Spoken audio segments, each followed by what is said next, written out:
I decided to come to ageRejuvenation because I wasn't feeling well. At first I was nervous about coming and didn't know what to expect, but it was really the best decision I've made. I was tired all the time, was gaining weight.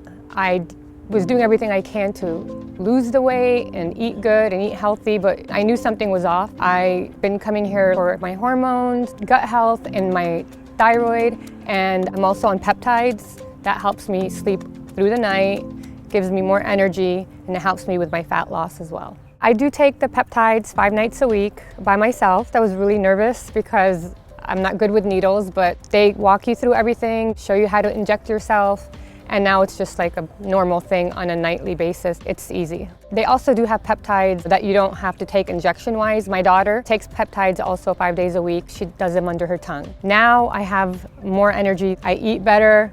I sleep better. I'm so thankful that I came to ageRejuvenation. It's just an amazing place to come to get your health where you need it to be. It took me years to finally put myself first, and that is the best decision I've ever made for myself.